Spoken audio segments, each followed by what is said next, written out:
Hello, and thank you so much for joining our healing series. I'm so excited. My name is Dr. Erin Sepic, and I'm here with Travis Elliott.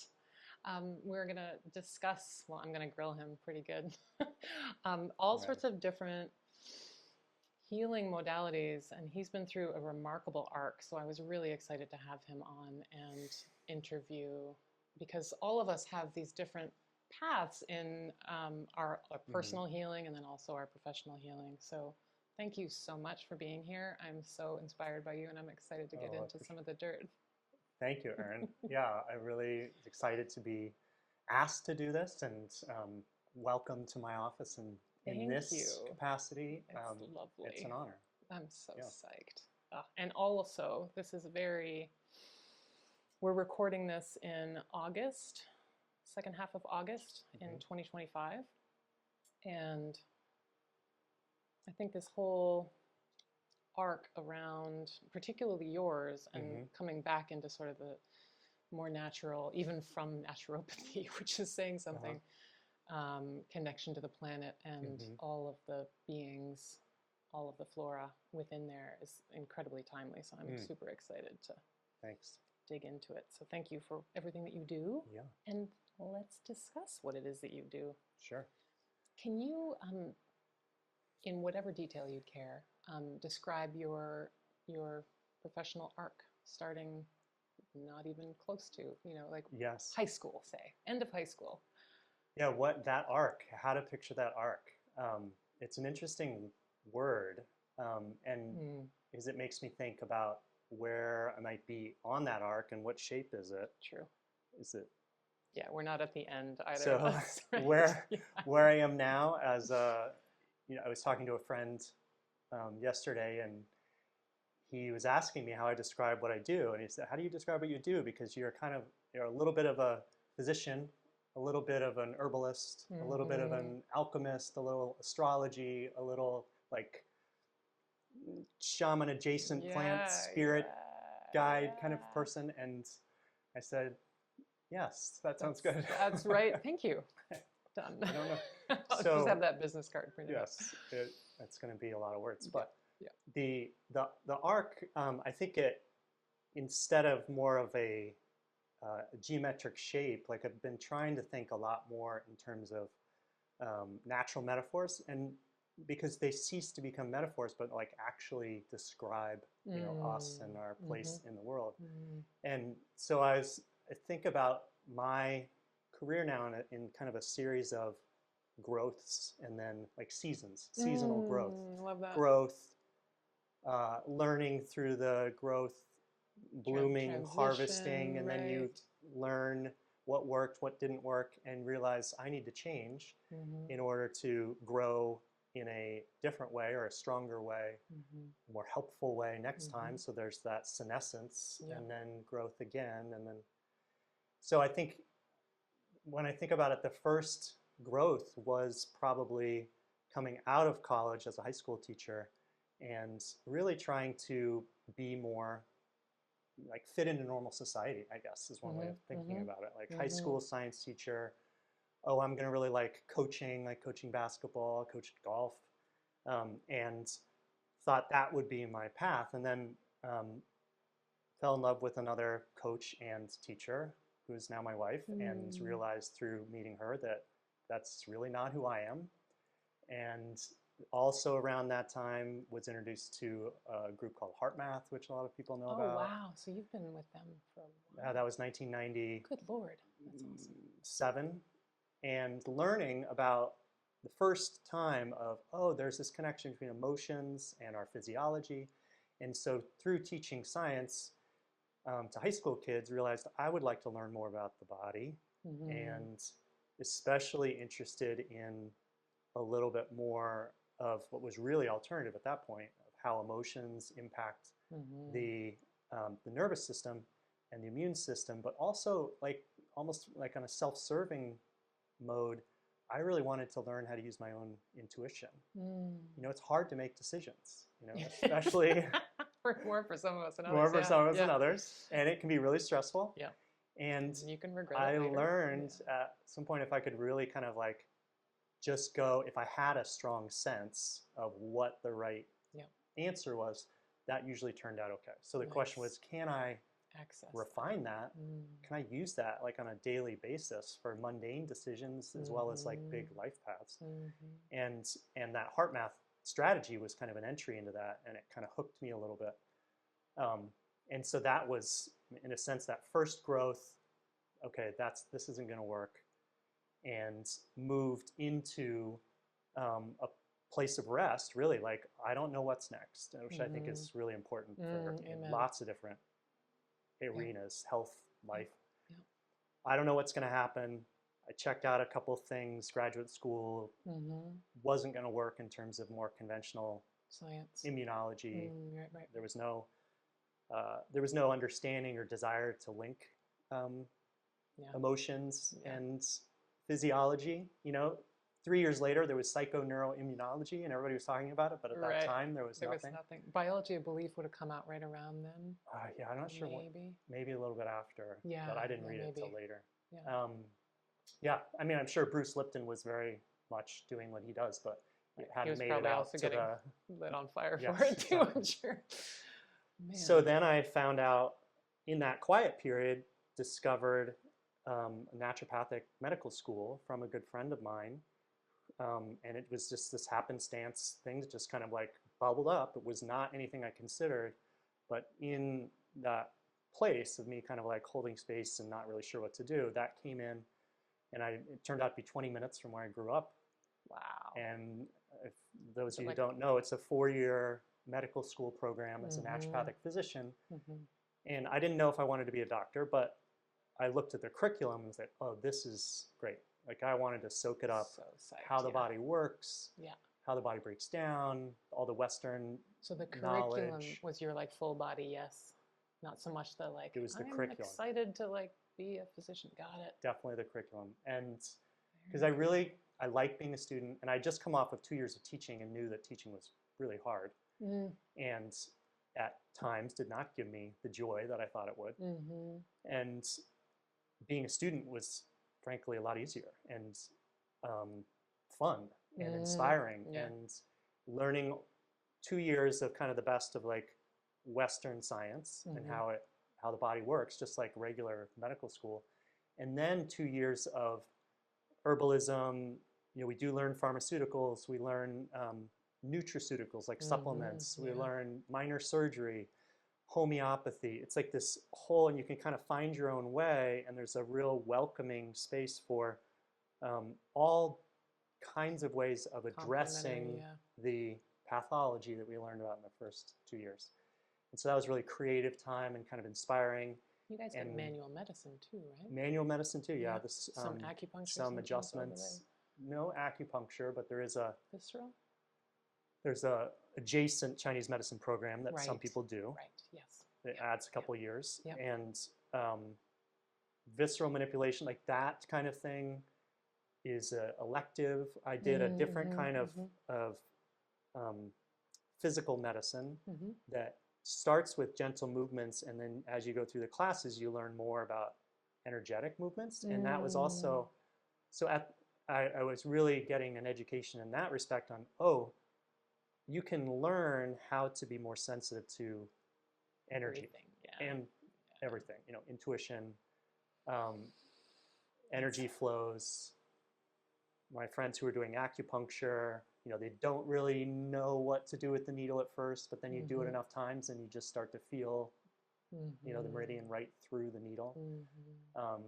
So all of those senses that we have can be refined. You don't have to be somebody who's intrinsically like, I see visions as a child, or I talk to dead people, right? Yeah, or plant fairies, or see auras. Like it's innate in all of us, and it can be practiced, trained. Yeah. So that was that next phase of growth, the next version of my plant, whatever life. So by the time you got to the end of your degree program, did you have a vision for your application thereof? No, not a really strong one. I knew that I wanted to somehow work to better understand underlying chronic disease, I wanted to be able to work with people on an individual basis. There are people who just kind of have protocol and say, this is what I do, Right. and run people through it. And it works for a lot of people, maybe a few people, it doesn't work for others. And I also always had on the back of my head, I want to work with people's emotions, but I struggled in that phase of my life with how to find a way of working with people that felt right to me. Mm-hmm. You know, it's so that I would be a doctor that I actually would go to myself. Like, Yeah. and in that phase of being a physician and trying to fit in the regular medical model, again, a pattern of trying to be in normal society, fit normal structures Yeah. of being a doctor, but in my own way, and kind of trying to balance these two. I didn't find what I needed, and I went deep into functional medicine. Each time I would get some training, energy medicine, functional medicine, homeopathy, and think, oh, this is gonna, like, This is it. this This is will gonna close the gap. clunk together, and I'm really gonna Take off. help people and feel good. And that didn't happen. And so at one point, I kind of, again, stepped back and said, okay, what do I need? And I overwhelmed with the idea of trying to understand the body as a complex machine, of trying to be pattern recognizer and dart thrower is one couple metaphors. I don't know if those make sense. Can I but have you like, pause for just a quick yeah, second? He's a very humble fellow, but he had, in this time of dissatisfaction internally, he generated an unbelievably successful naturopathic functional medicine practice. So he was very, just like very well respected, and your outcomes were extraordinary, but your internal experience of that was still, sounds like, very limited. Yes, So, and it's true because people would come. I was doing a lot of work with Hashimoto's, thyroid disease, autoimmune disease, and in Portland, Oregon, where I was, it was kind of like, you know, I was one of the people that you would go to for Hashimoto's. You know, got that which people reputation. Are told is uncurable. Yeah, and there are lots of things that you can do, bringing in brain health that you really know and love and you know, diets and heavy metals, really trying to calm down the immune system. And it was helpful for people, and they really got more help from that style of medicine than a lot of the other things that they tried. But kept running into these barriers, and there's part of me that just knew that there was another way of doing it that would, I mean, I was having to put people in boxes in order for them to return to normal function and live their life, which was great that they could, but they could only do that if this limit was here on diet, and this limit was here on exercise, and this limit was here on this number of supplements, and we weren't talking about emotions. And you intrinsically knew that that limited their capacity, and that was BS on some level. On some level, these healing organisms, and you just knew more. So this pattern recognition and dart throwing just was really starting to. Because through this time, through my own spiritual practice, through my own healing, my own work with emotions, my own work with my own physical symptoms, I knew it was all connected. But it was all a question of how do I bring it into a replicable, repeatable practice structure. Right. So I'm sitting with somebody, and we're talking about functional medicine, and I know from the body logic, your body is a machine. We need to recognize the pattern and then go fix whatever is broken, or the 7 things that might be broken. You could make a logical argument for 20, 30 different steps. This test, these 6 supplements, this way, this way, this way. And there are doctors who say, we're just going to do all of it. Yeah. And sorry, you're just going to have to pay for it. Get you better as quick as possible, and then we'll slowly, but And I knew I didn't want to be treated that way. And so I didn't want to treat other people that way. And so I would sit there and use my sort of growing intuitive skills that I was always practicing on my own life and my own health, and be like, okay, there are 10 things that I can think of right now that we can do, but I want them to walk out the door with 3. So what are those three going to be? And for the first time, kind of putting that decision out of the realm of the rational mind, because the rational mind wasn't going to get to 3. It stopped at 10. It was like, we don't know enough to get any further. From So this model, it's limited. let's use my intuition, go to 3, trust that decision, and for this move on. individual person. Yeah. For this individual person, this person's going to get these 3 things. I can explain why they should take those 3 things from a logical medical approach. But it was a way for me of tailoring to each individual person and making my practice, frankly, doable for me. But it was still overwhelming. People were looking at me like, you know, Dr. God. I mean, doctors are the new gods. Help me, heal me. Yeah. It's your decision. You tell me what to do. Yeah. And I knew that there were deeper issues, because the more you work with intuition, the better you can sense these things. Again, anybody can do it. Like, there's more there, but they're not coming to me for it. I'm stuck in this white coat, and right. They're not. Some people you might talk to a little bit about it. You do it, but a lot of people are like, no, I'm not interested. Or I didn't know how to bring it in or what to do about it. So you just recognize your limitations and you do the best you can. And in that period of recognizing like that, I don't know how sustainable this is for me. Right. That was that kind of like, okay, allow myself to decay as this in this iteration. Yeah. And what's going to come up next? And along with a move to Vermont, which really ended up sinking me deeper into the land more, as opposed to in a city, and a particular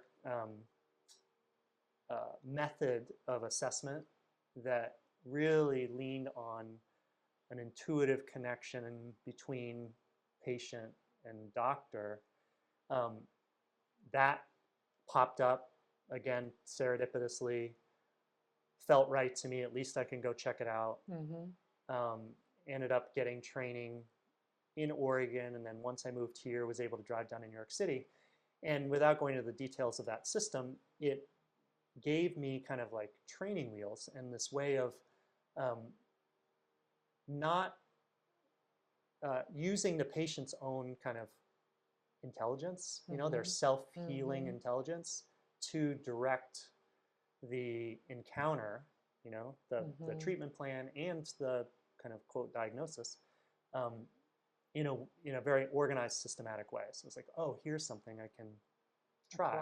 And I didn't know where it was going to take me, but it turned out to be a tool that fit me well and was able, it's like kind of like training wheels, really walked me through this path of allowing, number one, more customized, like in-depth work with plants and plant medicine, and really refining my own intuition so that when I did this process, like thousands of times, I started not just like having a sense or kind of having this sort of yes/no answer about decisions with a patient, but like images started to come out. Yeah, and the entire basis of it was working with priority instead of, you know, my old pattern recognition of let's try and understand all the different ways that your body is dysfunctional.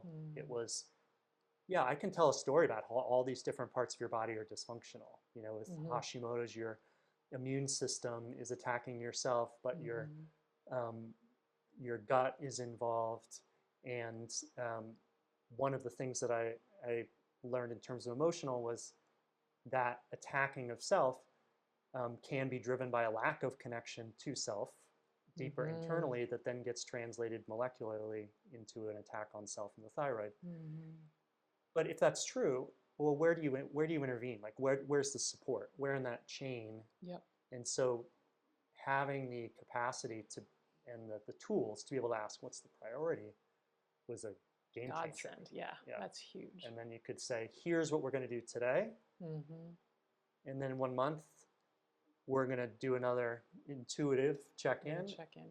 and here's the second thing, and then here's the third thing, and then we don't know what's going to happen the next step, but we can be really sure about what right now. right now this step is. Also, I feel like people, I think, underestimate the impact of like, we can have a protocol and we can know what's good today. And I expect step B and C are going to be in a month, but you don't know what their month is going to look like and you can't control that. So there's no point in, as much as we all, I feel like as healthcare consumers and humans, some of us more than others have had to recover from different control complexes. And we would love to just check the box and draw the lines and know with certainty.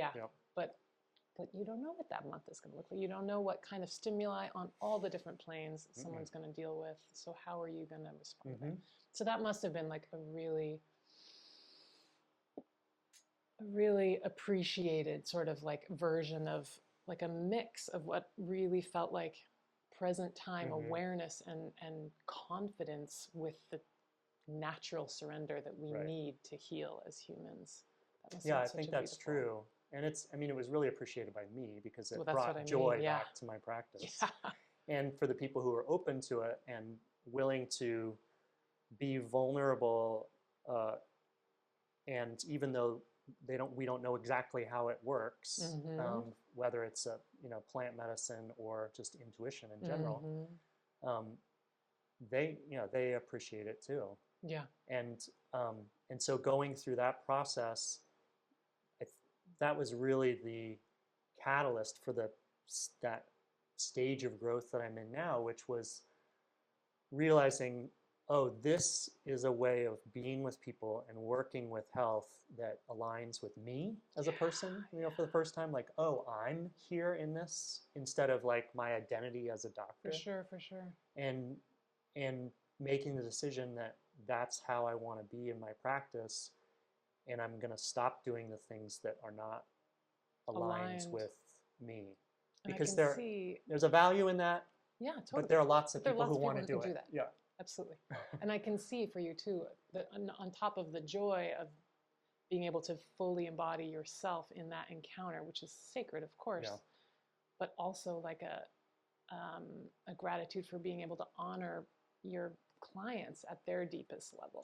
And have like, there's no boxes. I don't need like, it just looks like that was it was so such a gift. I love that. That's a great point, Erin. I like that because you're right. If I do that, then we are now working as a team, and we can get into some of the details of that if we want, but there's a constant feedback.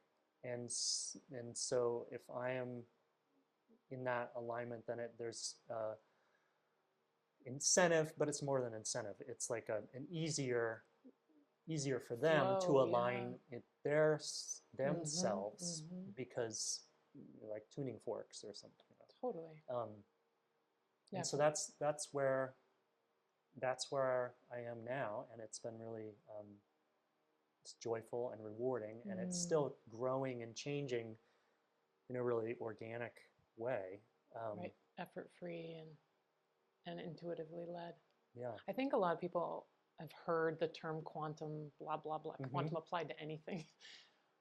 But something that I'm discussing with my clients a lot in healing sessions is that whole modeling that when, like, it doesn't matter, like it's of course you're going to feel X and Y about your teenager who's struggling with whatever. But when they see you, as we all do, whether we're trained or not, when they see you fully embody your own authentic truth and like stay on your side of the street and communicate with compassion and certainty that they have the capacity to do what they need to do. Just like we do with clinicians, like you're gonna see it change just by you being aligned and supported by yourself and your team with like everyone around you. We communicate constantly. So like the ripples of what you're teaching, what you're modeling with your clients, but then again, they go out into the world more anchored and more aligned, and they just continue to spread these ripples. And I think that's where we're at. We're at resonance medicine and quantum like legitimacy, if I might, long past Dr. Lipton's remarkable discoveries. I just love that. I think that's true. And I think if we take it back to those first principles of quantum mechanics, there is also a structure that needs to be in place that allows for that resonance to happen. It can't just, it's not kind of a, kumbaya kind of like No. rippling out, Yeah. everybody's happy, but No, more it's there has pretty to be tangible. structures and conscious will to hold the space and then give them the tools to be able to go out and hold their own space if they're going to try and, as you're describing, kind of hold some degree of resonance in some way that then impacts somebody else. Like, right. There's still that key is always that, our ability to be instead of do does require support and clarity, and everyone's different, of course. We all need different stuff.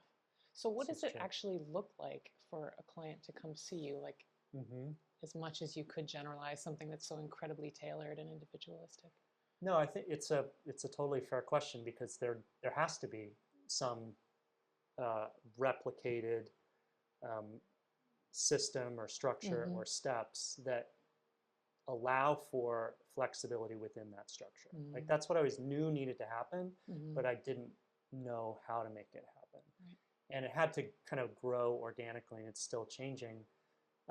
But as of right now, to put it simply,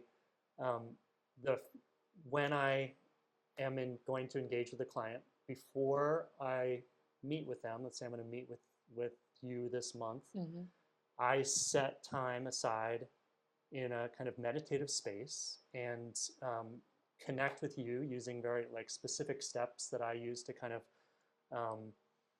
discern. To discern, but first really kind of like recognizing, okay, you and me, we are individuals, yet we also share an underlying kind of subconscious sea of information that we both come out of. This is just one way of thinking of it, that some people describe, like we're individual waves on top of a larger ocean. And so I have to be clear about creating some kind of space where I can then access information from you in what is a visual way that is actionable, that's repeatable, that is like in integrity with what you're actually feeling, that's not like colored by something that I believe or do or mood I'm in that day. God, so refreshing. So it's connecting with you, really kind of asking, what is the priority? What do you need support with? And I am also considering you as a person, but also you embedded in your greater environment, you embedded in your life, but also the natural world. Like we have our bodies, we also have our earth body. And so in that moment, I also have come to learn, I've been really taught by this process, that the image that comes up and that I see is generated from you, but also your relationship with, quite frankly, these plants that I work with that are behind us here. And so that image is kind of coming up like, here is something that is stuck, like a priority dynamic for it's the outer layer of the onion, right? No, please. For Erin.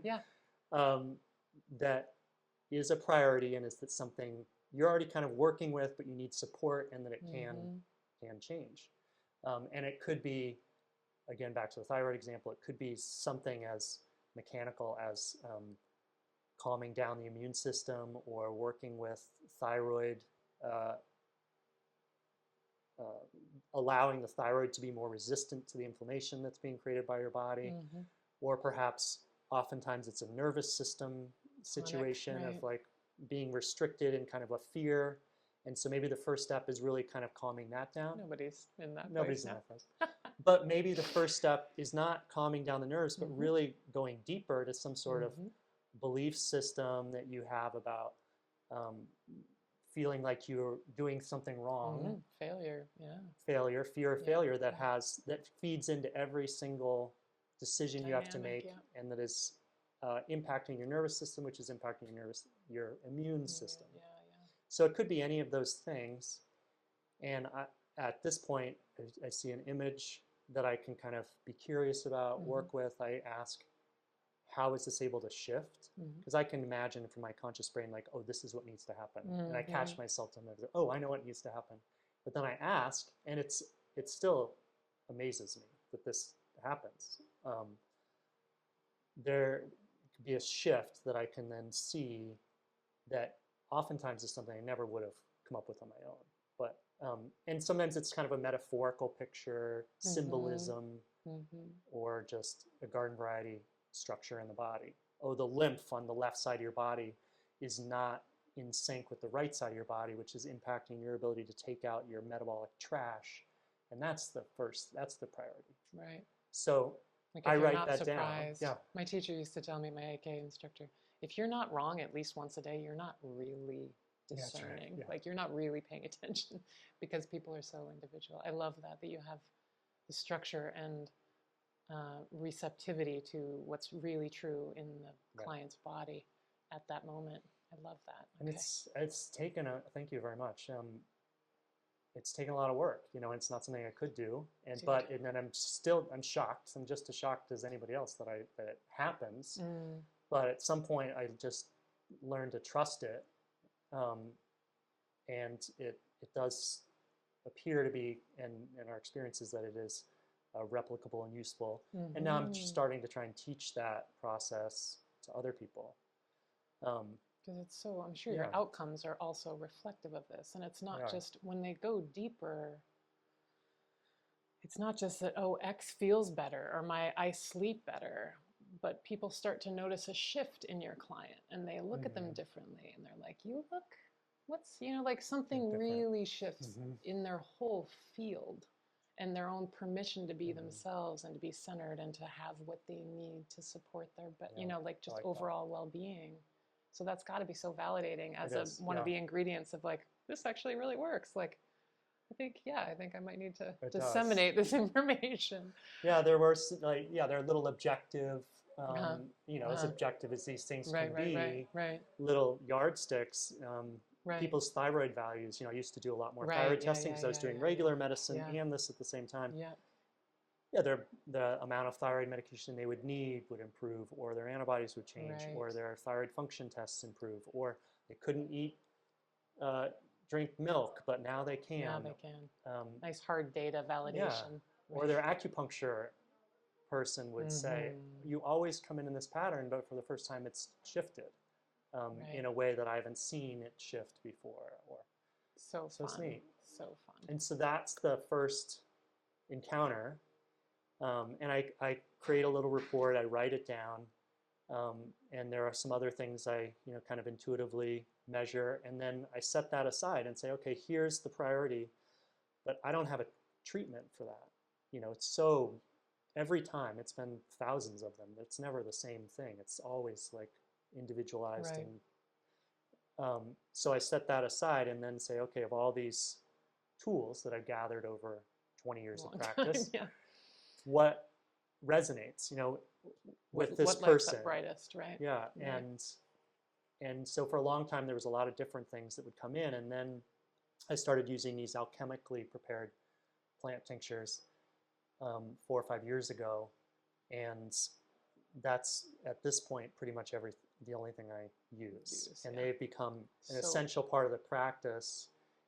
And so it's maybe 3 plants that I would then combine in a tincture form, and that is the support plant, instead of all these other nutraceutical, glutathione, diet change, flower essence. And that all goes in the report that I send them. And then when we meet, what I've learned to do is really value that time of us being face-to-face, not as an information exchange. That's what I used to do, is like, hey, here's the report, this is what it means, like, let's talk about it, how you doing? Still try and do that, but make sure that I preserve some of that 45-minute time for the other really kind of like valuable and exciting part of the practice, which is guiding my clients through a kind of like inner guided meditation experience, allowing them to take this priority image that I've given them and take it in and integrate into their body, like how does it feel as I describe this emotional pattern or this body pattern, and guide them through really, it's basically a strict mindfulness practice of really noticing the sensations in their bodies, emotions in their bodies. I have some very specific breathing practices in order to like create a container that allows them to kind of to help assist the plants that are working on a more subconscious level. They use their conscious mind to hold their emotions in their body and allow them to process and compost and digest in a way that's been really inspiring to me. Like honestly, it's inspiring because of learning about the capacity of our bodies, but also inspiring that to be able to be in a place of like witness and trust and vulnerability that my clients invite me into, that they allow me to be with them in that space of, it's hard to words, but just like you provide processing. that container for them to be safe and be vulnerable, and I think that containment and integrity is, man, it's valuable, really valuable. I think only someone who's experienced that can really understand the value of it. But that's so beautiful. So then, do you ever record? I mean, I'm assuming you record all of these things, and this then is online, they have these meditations that are specific to them, like whatever comes up during those times. I am doing that. Yeah, some people really like the recording. We can now have easily record it, easily have notes or a transcript. I've started doing some of these guided meditations more generally too, that people can access in between appointments. But yes, there are people who will take that, say, 30-minute session, this sort of like deep dropping into their consciousness, and be able to listen. But it's also, one of the cool things about this is we're really, really being fine-tuned and precise about where they are right now. So like to continue. So by the time we come out of it, and especially after they've worked with the plants for 2 weeks, 3 weeks, they're in a different space. Yeah. Can I just out myself for a second? Sure. So I'm Scorpio rising, and I understand at this point, and I have over the years several times, that one of the shadow of aspects of Scorpio is control. So what I meant by even asking you that, so did they get the recording, and can they, was just a value statement, because I know that when I get sessions, I love to be able to listen back at least once and like just really like further sift. But that's my detail-oriented self. And I understand that even bringing this up, same thing with a client, right? If I'm his client and I am really can you make sure that you get me that thing? Because I want to get it right, because I want to make sure I get, whatever ROI. Like that's coming from a place of control and scarcity and perfection, which is a myth. Like the more someone like myself constitutionally has learned how to surrender and be, like capital be in a state like that, and in an interaction like that, and how deeply I can really let myself have that transmission and that integration from not a place at all, like of getting it right or milking I just want to out that, because I'm sure a lot of people, I know I'm not alone in that, but I may or may not be a captain of whatever team.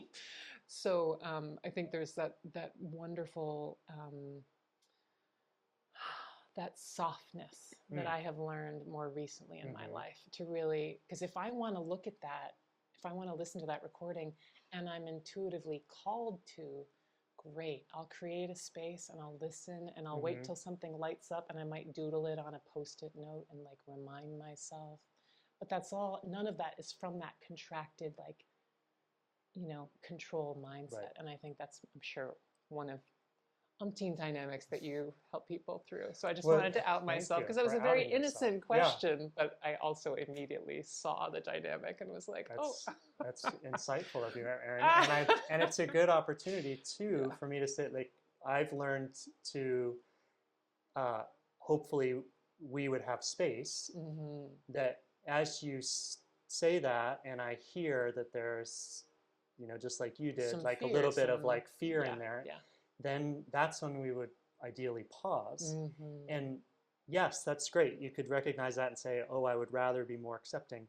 But this is like the crux of what I am passionate about, is that if you use your free will to say, I don't like that about me, I'm going to try and change it, and here are the steps I'm going to do to change it. It's Creates physics. more, It creates yeah. it entrenches it. If So you're instead, resistant, say, tell me, what does it feel like? I mean, first I would ask you, can we work with that? And then we would, from the drop in, create a container. One of my favorite ways of creating a container at this point is really breathing down into a part of the body that generally gets ignored, especially, well, I'll just say gets ignored, the pelvis, and connecting that with the heart and creating a container that can hold something as sensitive and dear to you as like fear of losing control, say. If there are different ways of, and then asking you, once that container is set, what does it feel like when you are out of control? And I think you can feel it, like, just when I say that, like it's a different way of approaching something that we might not like about ourselves. For It's sure. an honoring of it. It's a holding space for it. And when we do that, the amazing thing is we have the capability to process it, digest it, shift it. But if we get in there and try and get in the way, it can get stuck again. But if we use our, let's hold this, and I am holding this container with you, and I'm reminding you, and I'm asking little questions, and what are you feeling now? What are you noticing? And all you do is just pay attention to, you start with, oh, I feel this loss of control. It feels scary, and I feel it in my right abdomen. And you settle in there, and then maybe you kind of pull away from it. So you focus on this desire to pull away from it, and you just notice it, and I'm sort of guiding you along, and it kind of changes, and maybe it turns into anger, or it turns into grief, or pain in your shoulder, but it does change. Like, paradoxically, using that kind of technique that you can then take home, starting then with helps shift that desire, because that fear was there for a reason. It loves you. It's trying to protect you. And so if you bring it out into the light, you say, oh, actually, there's this other part of you that says, oh, I don't need that anymore. And let it die. Let it compost down, just like a plant does. That part of me is going to die and go, and part of it will nourish fertilize me. all of the rest. Part of it will go into the ground and it's fertilize. So interesting, like how specific and tailored a support for, ultimately, if I may broad brush, the journey to unconditional self-love and self-acceptance. Like, you can't be in self-love if you haven't self-accepted. Right. So to be able to nourish all of those parts, and as a double air sign, in my brain, the reason for the little bit of control that I am still aware of in my life versus when I was younger. We all got it. But that is, it usually comes down to like efficiency and like not wanting to screw something up and wanting to optimize something. It's less, less safety oriented than it used to be in my younger years. But it's such a beautiful and intimate assist for that. It is, but structured, and I think that's why I'm allowed into the space. I'm a man working with mostly women. I'm talking about a connection between pelvis and heart, and these Mm-hmm. emotions that are often, I mean, there's just like really sadly shocking amount of sexual trauma in our Yeah. culture, and Yeah. that is absolutely a Yeah. huge part of physical health. I mean, if you're detaching from yourself because of that as a self of protection, and then later you're developing, and I'm not saying this is why everybody Yeah, develops of an course, autoimmune of disease, course. You've just seen it repeatedly, and but it does happen. it could feed into a lack of strong container of self and not being able to hold a boundary. Um, and so your immune system kind of gets like a little haywire, loses So your nervous system communication. isn't feeling safe, right? And so to Therefore, yeah. be allowed into those spaces that I'm really, really, I take very seriously And you're honored by. and very honored. Yeah. I think it's because I'm very meticulous about the container, and these are the steps we're going to take. And every step is only what you're feeling. I'm not asking you to go somewhere where you don't want to go, For sure, or you're for not sure. able to go. It's not that kind of. And I think the process is important in the steps, but also the integrity of the container, the cleanness of the boundaries, and that containment, especially for women, I think, is one of the things that I think are, me being chief for sure, we've learned, a lot of us, let's just see, that's an interesting blanket statement. A lot of women that I have met in my own practice have learned that they have to self-contain to be safe.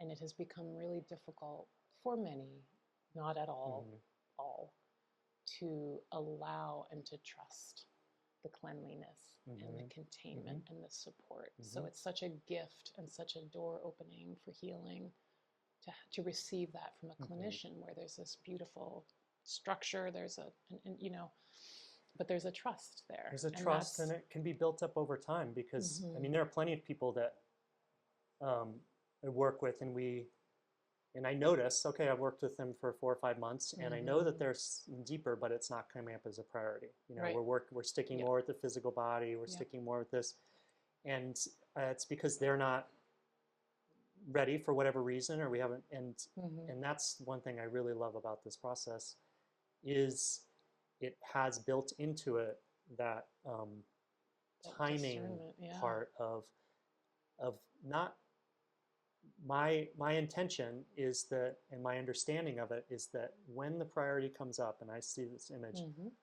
it's something that is ready to be worked with. And I haven't been proven wrong in that respect. And other times it might be 6, 8 months, like a year after working with somebody, and then all of a sudden we drop down to a place that they have, for whatever reason, now have the capacity to hold in a way that is not going to overwhelm their system. Exactly. And won't overwhelm the container that we have and the you've constructed together. Practice. Oh, it's so beautiful. And and these plants are a big part of that, because, and I cannot emphasize that enough, the ability that I have, not the ability I have, but the gift, like feeling lucky enough to work with the plants in this process, and they're subconsciously helping shift things for people so that they become easier over time. Yeah. And it's not all about and it's gentle, and it's not, face to face. Yeah. I love that. Man, your people are lucky. Sorry, that was a long answer. answer. It was wonderful. And then, it was great. So just the last part of that, because you asked about the structure, is then working with them in that way, and then they're working with the plants for 3 or 4 weeks, and then we repeat, and so it's like a step every 3 or 4 weeks. Peeling the onion together as a team. I love that. Thank you for asking. I'm trying to think of where to go here.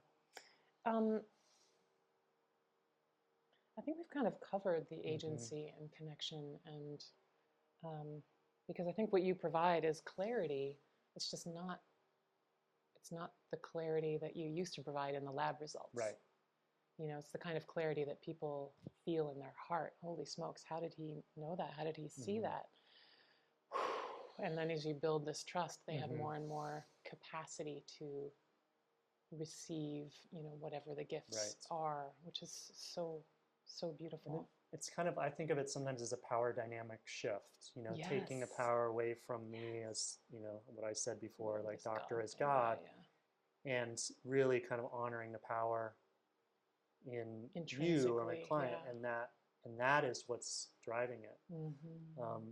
And then the other part about agency is really just is respecting the natural organic growth processes that Mm-hmm. that is healing, that is each person, Right. and learning that going into the dark, which is like going into the unknown or going into emotions that are hard, or Mm-hmm. going even just coming in to see me and you don't really know what's going to happen, and me coming into the visit and I don't know what's going to happen, is kind of allowing that kind of like whatever needs to fall apart and die to decompose and do that, Mm-hmm. knowing that that process is essential in whatever growth needs to happen. And so it's not just like, oh, you have the power and you can do whatever you want, but your power is dependent on integrating oneself into natural cycles. Yes. And that's, Yes. I think, And of plants allowing a lot. yourself the support that you need, in this case, Yes. beautifully alchemical, organic beings. Yes, that's true. Yeah, I think you were talking about your basic tenets. Yeah, just two quick questions for you. What would you say if you were to really distill it? What, in your experience and all of your extensive training as well, what would you label as the core tenets of our healing capacity as humans? I think about this question a lot, especially getting out of the model of like fixing things as healing. And as I've worked with plants more, and I've started understanding that one way of understanding our bodies, one way of categorizing, is that we have a mineral body, we have a plant body, and we have an animal body. And that when we're working with plants, we are also working with our plant body. And so that, and I can explain that a little bit, but so that when I think about healing now, I think about us as humans being more in our plant bodies. And so what does that mean? It's like, well, what does a plant do, that an animal doesn't? Our animal bodies are the bodies that are like, oh, I like that, I'm going to go get it. I don't like that, I'm going to run away from it. I'm going to hide that, like constantly. It's just photosynthetic magic. So what a plant is, like, rooted in place. It's taking in its entire environment, can't run away from it, so it has to work with whatever comes through. It's not all good, pests are attacking. Yep. There's a strong sense of boundary and plantedness. I mean, each plant is its own type and can do what it can do, and knows how to integrate into a larger ecosystem. And so there's this cooperation, an integration and a feedback and nourishment from other living things, but also being really secure and rooted in yourself, and holding space for gaining nourishment from those forces that are coming into you, whether it's like up from your roots, the sun, photosynthesis. So healing in general, I guess I would say, is becoming more whole, having all of these parts of Couldn't you agree more, work more together. However, I think using that plant metaphor, which I guess I would say it's not necessarily a metaphor, being more plant-like also gives you the ability and understanding that there are sometimes parts of you that have to die. So it's not, oh, I need everything to be happy and coherent, but, oh, this part of me that was really great in this time of the year and really useful isn't anymore. and it's costing me And I have enough vitality. discernment I need to be able to not give that resources anymore and let it die. Yeah. And sometimes I And let my bless it. entire self And die bless it. Yeah. You and me both. Yeah. and allow that seed to come up. So it's being, And love that metaphor, whether it's a metaphor or not. yeah, less, thank you. I was playing with it recently and the words that kept coming to me, becoming more and more. The words that kept coming to me while you were describing it was presence and centeredness. I love that. Like that deeply, so it plays in a lot to, you know, as long, whether it's functional neurology or mindfulness, or it's my experience that we can only heal when we are centered and when we are grounded on this plane, that kind of healing. And that plant metaphor is beautiful. Let's call it an image. It's like a beautiful, plant, like, yeah, image. And it's a, I love that. It's a way of being, and it's the part of our nervous systems that can hold space without collapsing it. Like, oh, I have this feeling inside me that I don't like, whether it's physical pain or emotional pain. Can I hold that and process it instead of like, oh, I got to do something to get rid of it? Yes, or run away from hard. it, or whatever. Yeah. Yeah, this is not, it's not for the faint of heart. I think that's what courage is, right? There's no courage without fear. Right. But the safer we can contain and the more faith we have in ourselves and in our space holders, our practitioners, the more that courage just shows up and can blow our minds. I think that's true. I love that. Thank you so much. And I think that's why I'm working more and more explicitly with plants, including with people, which I didn't expect, not just here, let's use these plants in your healing, but in their external life, finding it valuable for some people when it's the right time and they're interested in it, to like cultivating relationships with plants in their environment, learning plant communication, or I've actually started a mentorship program, which is literally like working with plants as mentors to help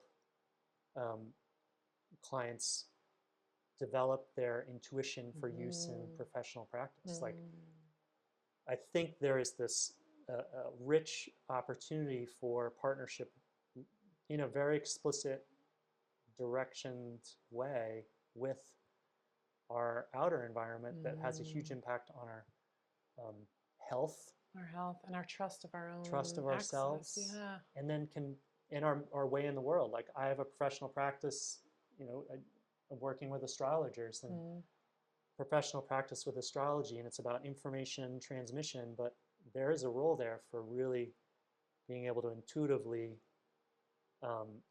help guide somebody you're working with, and For sure. working in an explicit way with, like, hooking a person up literally with a plant. I keep saying literally, but with a plant mentor. I sound like my teenage child. Love it. A plant mentor helps guide them, you know, and facilitated and guided by me too, helps them then use intuition in their own practice. Yeah, we while at the same communicate time constantly, and learning, just practicing communication. Like, I do this with my dog all the time. He is very funny. And I just learned recently, just to support what you were saying, I think I heard Dr. Zach Bush mention that our houseplants actually know when we're coming home, like 45 minutes before we get there or something. They've measured this. Like, and how is that, you know, is that a biofield, or is that it, like, you know, like, it just seems like a field plug-in. Gets into bigger questions and of they can, linear time versus it's so non-linear fun, time. right. But the fact that we can measure it is like, is insanity. It is. And beautiful. And yeah, I think there's so much more powerful than we, in our mainstream human, you know, and just, you know, just houseplants versus like healing herbs, or like what, there's no just. Plants is Anytime plants. I hear myself say just, thank you, shout out to my friend Diana. It's just, I become aware of it right away. I'm like, oh, what if I just invalidated? Okay. I would love this. I love this so much. Thank you. Yeah, I'm kind of getting a little passionate about it. A little, lately. I love it. Well, it's aligned so well, and your arc has been so. I think we've had similar you know, Mm-hmm. growth bumps and senescing periods. I love that word. It's such a gentle word for what can feel kind of cataclysmic at times. Yeah, pretty dark. My final question for you is what do you wish everyone understood about their own healing capacity Mm, or their own healing? right. If you had one thing, 5 minutes on a TEDx Oh, stage or something jeez. like that, like what do you think is your most highest ROI, whatever? I know. I think what I wish everybody knew about their own healing um, is how they don't have to know how it's going to happen, and they don't have to Control control it. Yeah. the steps in order to make it happen. That that sometimes doing nothing, which takes will and takes using your force of mind to stay in a place without collapsing it, allows for spontaneous solutions to arise that you would never have expected. And that is, there are like the most basic and powerful forces in the universe that are engaged by holding that space, and we're going back to quantum mechanics too, like being able to not make a measurement, because as soon as you make a measurement, it turns into what is an infinite field of possibilities, gets narrowed into one. Yep. And eventually we have to act. But if you allow yourself the space for a really rich, deep, underlying intelligence that lies within you to have a voice, give it an opportunity to say, how about this? Or how about this? It's going to be a richer, more complex, more higher order of energy. I mean, I guess you could call it better, whatever value metric you use, than what you're going to come up with your rational mind. I think it comes back to, and I think this is a great message for everyone to take home. It's not, and understandably, if you're in a healing crisis, you are after the how with everything you have. Like so many of us are just like, how do I X? How do I, resolve whatever it is? And the how, when you give yourself the space, the what, the where, the who, you just have your intention and your vision on your well-being, the resolution, your wholeness, your ability to have and hold space for even this moment.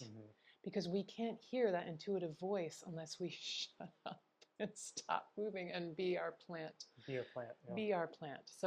So remembering, and a lot of coaches talk about this, like it's the what, not the how. Like do not put the how out into the universe because you're limiting yourself. And if we can give ourselves that space, sometimes I guide clients into the image of like being the only person in a theater and having a stage and just hitting the spotlight and then just waiting.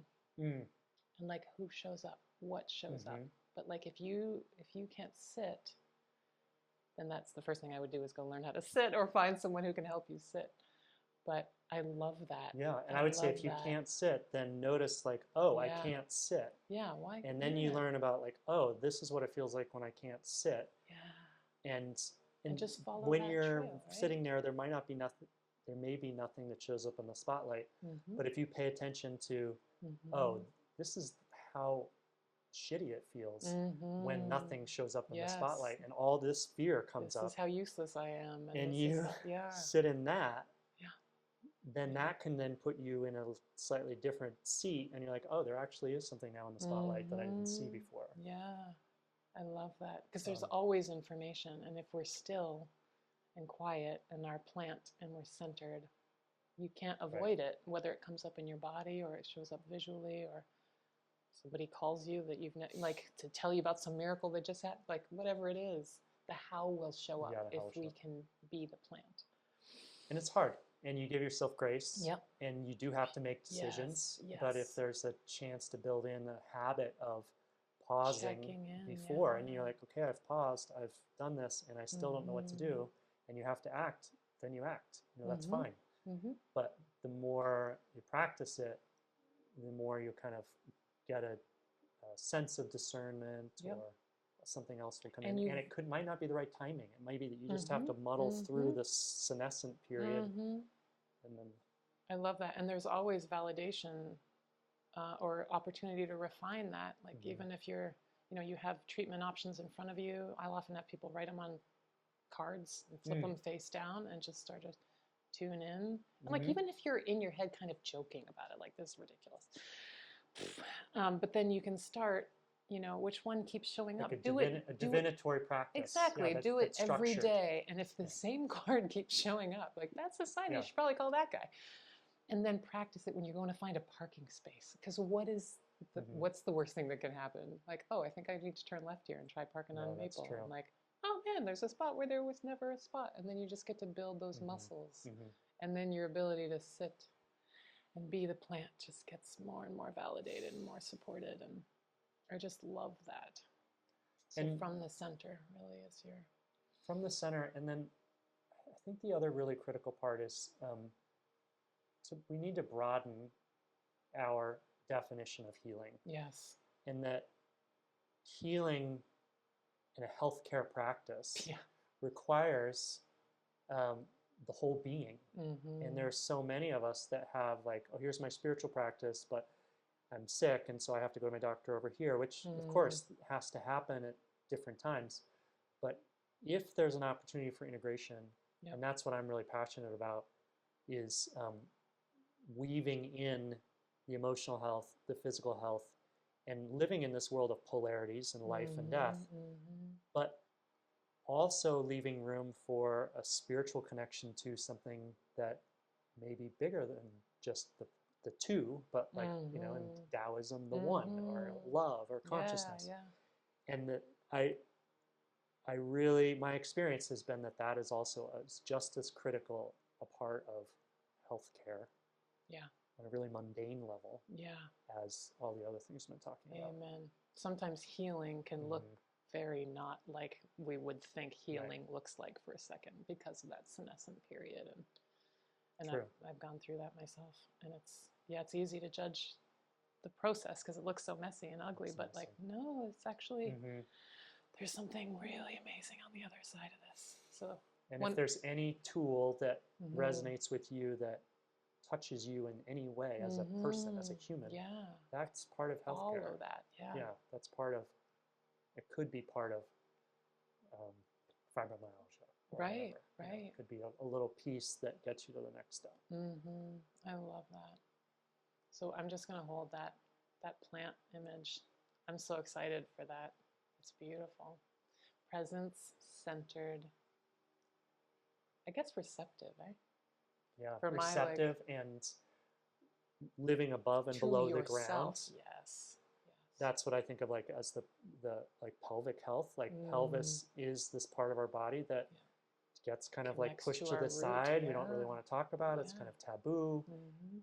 Does that feed into the great degree of sexual trauma that we have in our society? Maybe. Or our chronic inability to ground ourselves. Chronic. So it's this grounding, rooting, composting place of our bodies that when I started bringing that in more explicitly into like a breathing practice or a meditative practice, the degree of ability of change within was like magnified. Astronomical. It's like, we're using the whole, and I was like, why did it take me so long to understand that? It's so fun, but the timing is always, it's always optimal in ways that we can't understand yet. We don't yet understand. Thank you so much for this wonderful conversation. Oh my gosh, so helpful. Thank you for being interested, and you've always been an inspiration since I moved to Vermont. Oh yeah, I'm so grateful. And everything you've been interested in, so thank you for... We're a pair of nonstop students. We do share that. Always we do share that. Yes, thank you so much.